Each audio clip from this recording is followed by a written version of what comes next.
Kecepatan angin di Neptunus mencapai 2.600 km per jam, atau setara 3 kali kecepatan pesawat komersial.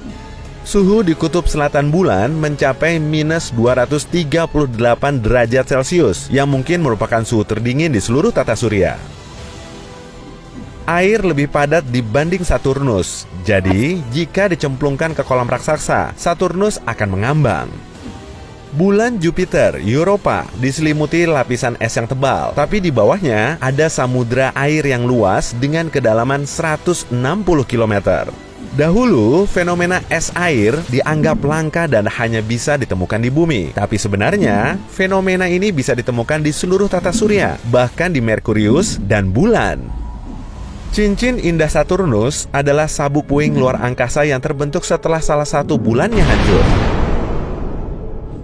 Jupiter, Neptunus, dan Uranus juga punya cincin, meski tak seindah Saturnus. Beberapa asteroid bahkan juga punya cincin. Ada 8 planet yang diakui di tata surya, tapi bukti terbaru menunjukkan mungkin ada planet yang ke-9. Kita cuma belum menemukannya. Bahan organik kemungkinan dibawa ke bumi oleh komet, karena di beberapa komet memang ditemukan bahan organik. Saturnus juga punya badai abadi seperti Jupiter, tapi bentuknya juga unik, yaitu berbentuk segi 6. Di tata surya, hanya Merkurius dan Venus yang tidak punya bulan. Jupiter dikitari oleh 79 bulan. Bulan yang terbesar adalah Ganymede, yang ukurannya lebih besar daripada Merkurius.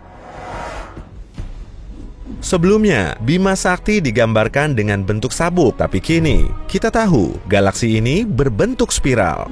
Jejak kaki di bulan tidak bisa hilang karena tidak ada angin yang bisa menyapunya. Secara teori, ada sesuatu bernama lubang putih, yaitu kebalikan dari lubang hitam. Tak ada yang bisa memasukinya dari luar, tapi cahaya dan materi bisa terlempar dari dalamnya. Triton, bulan Neptunus, mengorbit planetnya dengan gerakan mundur. Cuma bulan ini yang bergerak mundur, dan tidak ada yang tahu penyebabnya. Meskipun ada triliunan bintang di luar angkasa, kita cuma bisa melihat sebagian kecilnya di langit. Charon, bulan Pluto, punya ukuran yang setara setengah planetnya. Itu sebabnya orbit Pluto sedikit keluar poros. Semua benda di luar angkasa, termasuk planet, debu antar bintang, dan galaksi, cuma membentuk sekitar 4% dari alam semesta. Sisanya adalah materi dan energi gelap yang tidak bisa dilihat dan belum benar-benar dipahami. Planet TRES-2b selalu berselimut malam pekat. Gelap gulita, tiada gemintang yang menghiasi langitnya. Ukuran planet gas ini super duper besar, kira-kira 1,5 kali lipatnya Jupiter. Permukaannya juga bisa menyerap cahaya, bahkan jauh lebih baik dari arang. Udara yang terbakar memancarkan cahaya lemah berwarna merah, suhunya sepanas lava pijar. Wah, mantap sekali! Sistem bintang 55 Cancri punya 5 planet. Keempatnya berupa gas raksasa yang mirip dengan Jupiter dan Saturnus. Tapi, satu planetnya, 55 Cancri E, memang paling beda dan mencekam. Posisi 55 Cancri E sangat dekat dengan bintang induknya, sehingga setengah permukaannya diselimuti lava cair. Yang setengahnya lagi gelap abadi karena cahaya bintangnya cuma mengenai satu sisinya. Di antara zona benderang dan gelapnya terdapat celah redup. Inilah selajur tipis menuju kegelapan tanpa batas. HD 189733b, jangan suruh aku mengulanginya loh ya. Merupakan satu-satunya planet ekstra surya yang terletak di orbit bintangnya. Dalam sekilas memang terlihat indah, permukaannya dipenuhi titiran berwarna putih dan biru dengan pola menakjubkan. Warna-warna cantik ini berasal dari partikel silikat keras di atmosfernya. Terbentuklah hujan kaca. Belum lagi, kecepatan anginnya mencapai 8.700 km per jam atau hampir secepat Mach 7.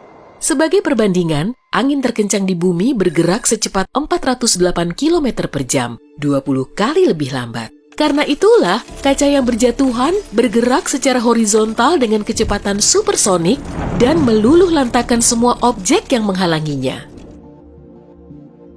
Sistem planet berikutnya, baca sendirilah ya, punya 3 planet ekstra surya. Semua planet ini perlahan hancur oleh bintangnya. Bintang ini berjenis pulsar, yaitu inti bintang yang meledak dan berputar sangat cepat. Gerakannya menghasilkan getaran elektromagnetik yang sangat kuat ke berbagai penjuru saat berputar hingga ribuan kali per detik. Akibatnya, planet yang mengorbit bintang mati ini perlahan hancur hingga tanpa sisa. Kepler 70 merupakan bintang kerdil panas dan berwarna biru. Bintang ini meledak lalu menjadi raksasa merah 18 juta tahun yang lalu. Pada saat itu, setidaknya terdapat 2 planet yang mengorbit. Planet terbesarnya berupa gas raksasa yang mirip Jupiter. Namanya Kepler 70b. Planet ini masih ada kok, tapi Kepler 70 yang ukurannya jauh lebih besar, menelan dan mengubahnya jadi planet berbatu yang sangat panas. Sampai sekarang, Kepler 70b menjadi planet terpanas yang pernah ditemukan. Suhunya lebih tinggi dari permukaan matahari kita. Untungnya, Kepler 70b bisa terus bertahan di dalam Kepler 70. Planet ini sudah mulai menguap dan mungkin akan lenyap dalam waktu dekat. Saat ini, ada 6 misi eksplorasi Mars di planet merah dan sekitarnya. Maksudnya, Mars dihuni oleh para robot? Si makhluk kecil berwarna hijau itu tidak berkata begitu. Jika matahari sebesar pintu rumah, planet kita akan sebesar 1 keping uang logam. Artinya, matahari bisa menampung 1 juta planet bumi. Batuan bulan memiliki laju erosi yang sangat lambat, 1 mm per 1 juta tahun. Itu sebabnya, jejak kaki astronot Apollo yang tertinggal di bulan sepertinya akan tetap ada selama 10-100 juta tahun. Satelit Jupiter, Io, berusia 4,5 miliar tahun, hampir sama dengan usia planetnya. Io termasuk sebagian kecil benda langit di tata surya kita yang memiliki gunung berapi aktif. Gunung berapi ini menghasilkan pemandangan spektakuler yang kemudian bisa tertangkap dengan teleskop bumi.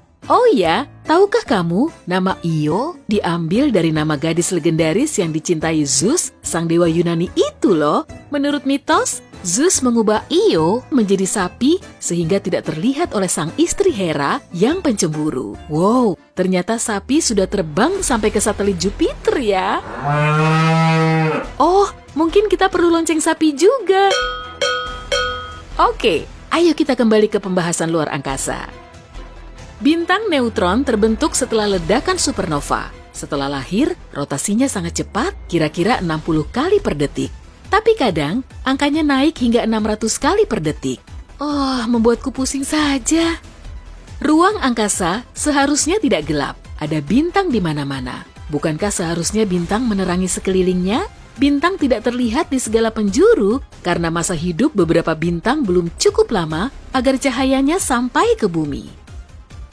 Satelit Saturnus lainnya, Iapetus, memiliki 2 nuansa warna unik. Perbedaan di kedua belahannya sungguh menakjubkan, satunya terang dan satunya gelap mencekam. Para ilmuwan belum bisa mengungkap misteri ini. Semua planet di tata surya bisa dibariskan dari bumi ke bulan dengan sedikit celah. Ya, ada banyak celah di ruang angkasa.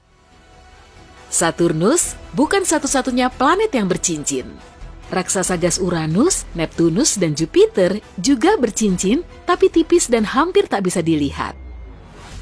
NASA dapat mengubah gelombang plasma, gelombang radio, dan medan magnet menjadi trek audio, serta mendeteksi suara di ruang angkasa. Mereka merekam berbagai suara-suara menarik, dari bunyi bip hingga raungan mirip sirene ambulans.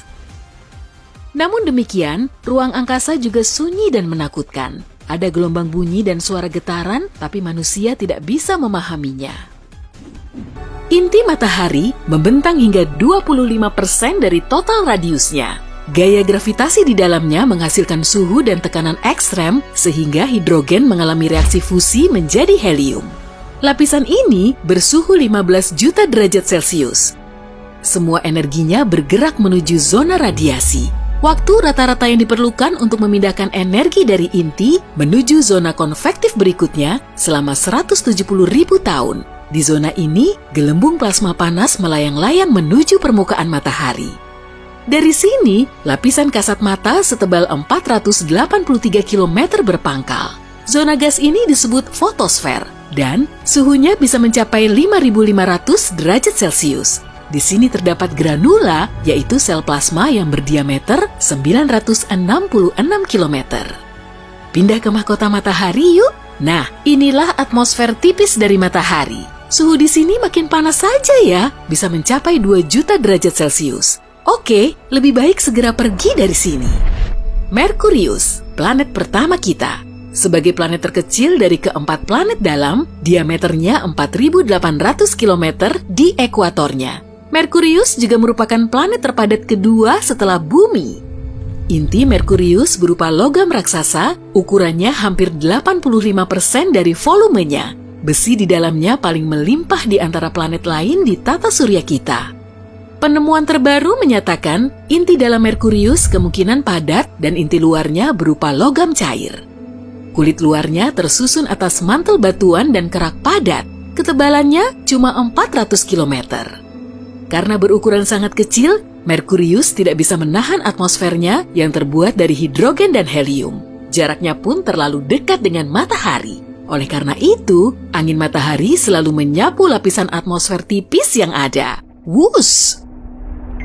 Venus. Kita telah sampai di planet terpanas di tata surya. Venus. Suhu rata-ratanya mencapai 465 derajat Celcius.